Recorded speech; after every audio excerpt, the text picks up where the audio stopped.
Hey guys, doing this as a test, thinking about soldering more often. However, I know my technique is crap and that I need to get a lot of practice in before I even think about doing it on any of my personal builds or, anything beyond that.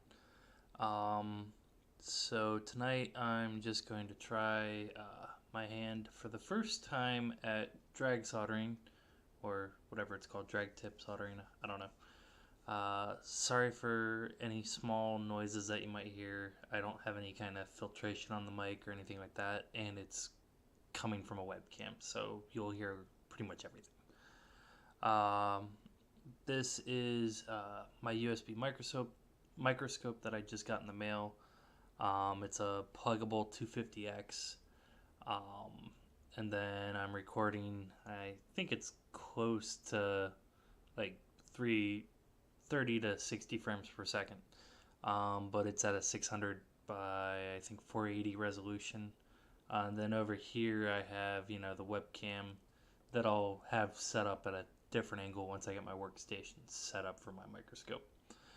But like I said, I'm just going to try to desolder this LS245 tonight and then resolder it. So I'm going to use some of my Kester leaded solder to kind of act like chip quick.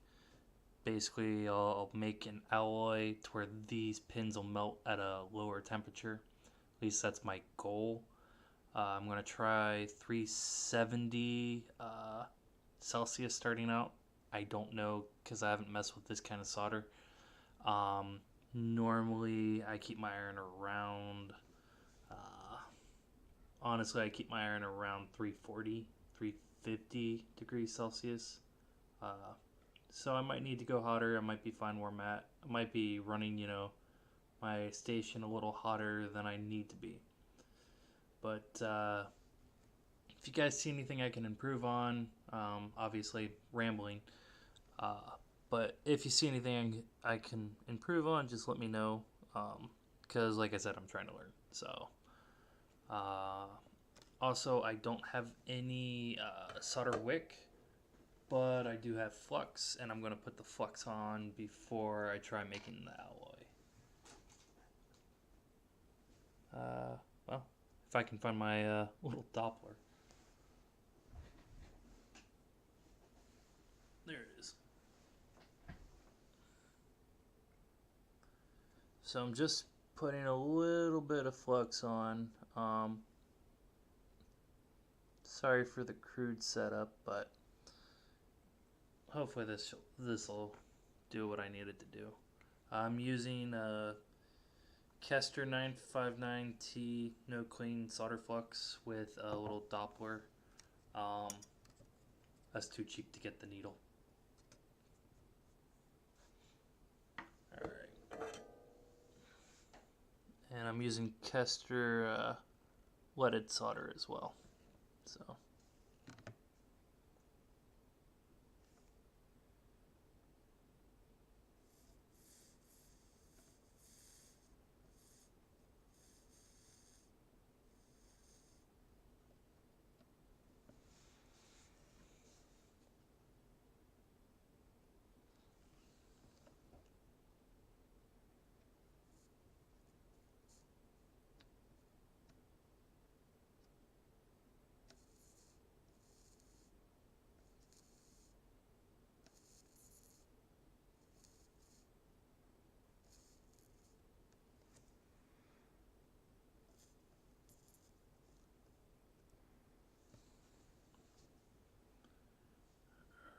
Looks like my microscope got a little out of focus from me moving the board around.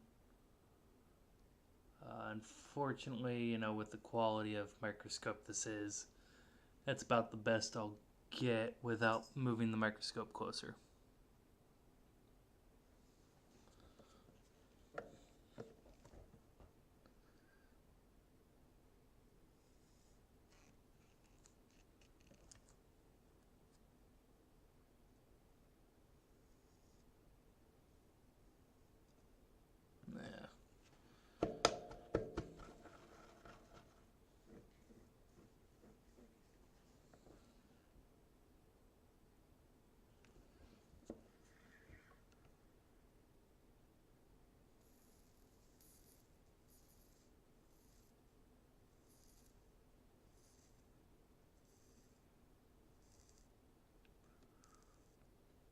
So what I'm attempting to do here is heat the factory solder up and get it to flow with the caster solder to create an alloy that has a lower melting temperature that I can use my hot air gun and basically heat this up to the temperature I need it, you know, lower temperature than what the factory stuff comes at, and hopefully not fry the board.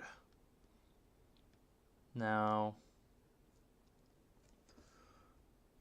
I believe what actually killed this is a capacitor that I have no intention of replacing.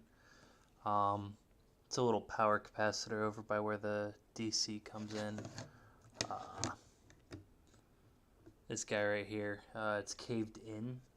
Obviously you don't see that from the top down of the scope, but it is a 25 volt 220, or might be a 22. I can't tell. I only see the 22, but I'm guessing there's probably a 0, so it's probably a 220 UF electrolytic capacitor. Alright, so I will be right back. I don't have my soldering station set up. I don't have my little workstation set up the way I'd like. But I'm going to take this over to my hot air gun over at my other table and just see if I can't melt, you know, the soldering joints at a lower temp than if I hadn't put the caster solder on here as an alloy. I don't have any wick to clean this up whenever I do get it off, and I do have rubbing alcohol, so I'll try to clean any of the flux off that I can. But I'll be right back.